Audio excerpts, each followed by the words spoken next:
મિત્રો, પાતળાના ભજીયા ગમે છે, પણ બીડા વાળવાની ઝંઝટ લાગે છે? તો આ રીતથી બનાવો એકદમ સરળ, ચટપટા અને ટેસ્ટી પાતળા બાઇટ્સ. તો જય શ્રી કૃષ્ણ મિત્રો, હું છું કલ્પના. પાતળા બાઇટ્સ બનાવવા માટે મેં પત્તરવેલીના પાન લઈ લીધા છે અને ધોઈ લીધા છે, અને આ રીતે એની નસ કાપી લઈશું. અને પછી આ રીતે રોલ કરીને એકદમ ઝીણું ઝીણું આપણે સમારવાનું છે, પાતળી પાતળી. અને પછી આ રીતે ઝીણું ઝીણું કરી નાખવાનું છે.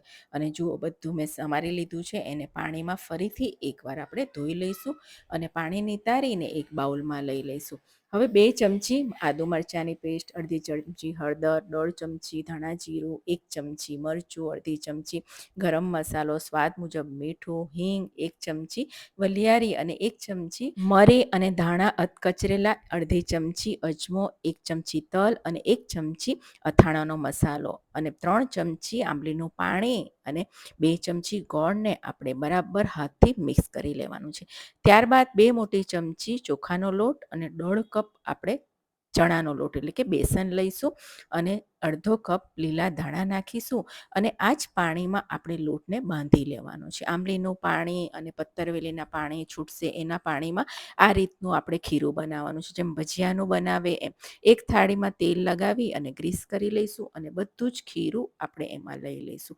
આ સમયે તમારે ખીરાને ચાખી લેવાનું અને ઉપરથી થોડા તલ ભભરાવીશું અને ઉકળતા પાણીમાં આપણે એને સ્ટીમ કરવા રાખી દઈશું 15 મિનિટ માટે. 15 મિનિટ પછી આપણે ચપ્પુ અથવા ટૂથપીક નાખીને ચેક કરી લઈશું. તો જુઓ, પરફેક્ટ બફાઈ ગયા છે. હવે એમાં જ ઢાંકીને આપણે ઠંડા થવા દઈશું. ઠંડા થઈ જાય પછી એને તમારે જે સાઇઝમાં કટ કરવા હોય એ સાઇઝમાં તમારે બાઇટ્સને કટ કરી લેવાના. જુઓ, એકદમ સરસ પોચા બન્યા છે. તમે બેસનનું પ્રમાણ ઓછું રાખશો ને તો સરસ પોચા બનશે, એટલે બેસન ઓછું રાખવાનું, વધારે નહીં નાખવાનું. હવે વઘાર કરવા 2 મોટી ચમચી તેલ નાખીશું, 1 ચમચી રાઈ, 1 ચમચી જીરું, 5 ચમચી હિંગ, 5 થી 6 મીઠા લીમડાના પાનને વઘારને આપણે સાંતળી લઈશું.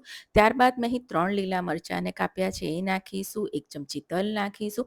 મરચાં સરસ શેકાઈ જાય એટલે આપણે સમારેલા બાઇટ્સ નાખીશું અને એને બરાબર મિક્સ કરીને સરસ ગોલ્ડન જેવા થઈ જાય, ક્રિસ્પી થઈ જાય ને ત્યાં સુધી એને આપણે શેકી લઈશું. અને ત્યારબાદ લીલા ધાણા નાખીશું. અને જુઓ, એકદમ સરળ રીતથી કોઈ પણ બીડા વાળવાની ઝંઝટ વગર એકદમ ટેસ્ટી અને ચટપટા આપણા પાતળાના બાઇટ્સ બનીને રેડી થઈ ગયા છે. શીતળા સાતમ પર અથવા તમે નાસ્તા માટે, ડિનર માટે બહાર જવાના હોય ને તો એના માટે પણ લઈ જઈ શકો છો.